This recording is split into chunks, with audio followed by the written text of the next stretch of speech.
Every single day in workplaces all over the world, people face risks. Some are really obvious, others are totally hidden.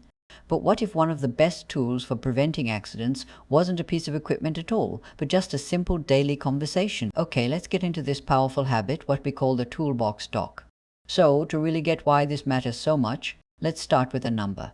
18,000. Just let that sink in. That's how many serious life-altering injuries happen every single year, just from workers dealing with machines that aren't properly guarded. And believe me, that's only one type of hazard. The stakes are just incredibly high. And this picture, it just gets right to the heart of it all, doesn't it? You've got your team, represented by these hard hats, and then you've got these massive, powerful machines. So, how on earth can something as simple as a conversation stop a catastrophe? It almost sounds too easy, but that's exactly where the magic is. To really appreciate the solution, we first need to look at the full scope of the problem. Because this isn't just about big machinery, the dangers are pretty much everywhere. Think about a busy construction site. Danger is coming at you from all directions. It's not just the machine you're operating. The real hazard could be something falling from above or a vehicle you just don't see. And get this, being struck by an object is the second leading cause of death in construction. It just goes to show you, situational awareness is everything. So, with risks this serious, what's the plan? What's the proactive solution? Well, it's something every single team can do every single day. Let's take a look at the toolbox talk. So, what exactly is a toolbox talk? At its core, it's just a short, informal safety meeting. The key part is where it happens. Right there at the job site before any work even begins. This is not some stuffy classroom lecture, right? It's a practical hands-on huddle. It's designed to get the entire team focused and on the exact same page for the day ahead. And the real power of this whole thing is its simple, repeatable structure. It's really just a three-step conversation. First, you look at the past. You talk about any recent incidents or even those near misses. Second, you focus on the present. What are the specific hazards for today's tasks? And finally, you lay out the plan.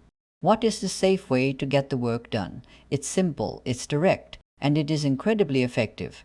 Now, you might be thinking, okay, this is great for construction sites or factories, but the real beauty of this idea is just how versatile it is. The same principles apply whether you're working with massive cranes or just keyboards.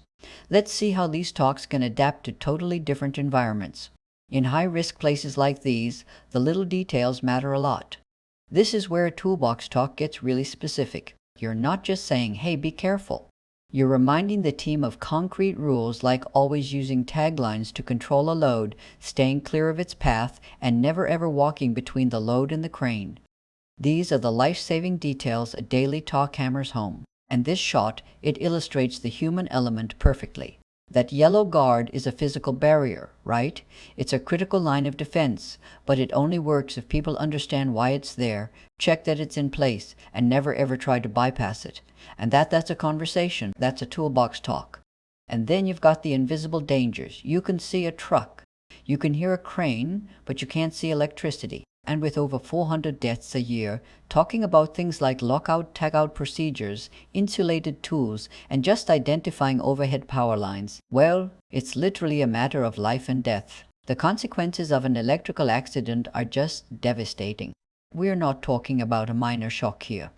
These are severe, life-altering injuries.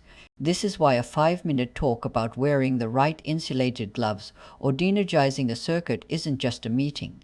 It could be the most important 5 minutes of someone's entire day. But hey, let's switch gears and bring it into an environment we all know, the office. The risks here might not seem as dramatic, but they are real. I mean, how many of us have seen someone trip over a cord or use a wobbly office chair to reach something up high? A quick safety reminder, even in an office huddle, can prevent sprains, falls, and strains that cause real harm and lost time.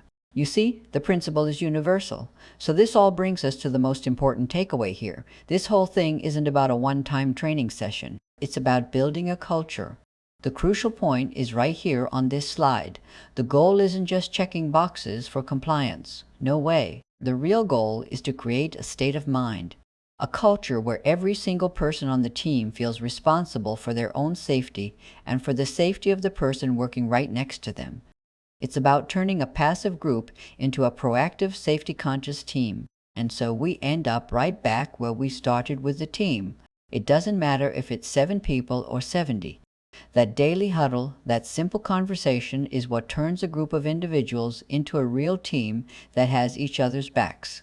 So I'll leave you with this question to think about. Whether your toolbox contains a wrench or a keyboard, what is the one specific hazard, the one potential near miss that your team could spend 5 minutes talking about tomorrow morning to make sure everyone goes home safe?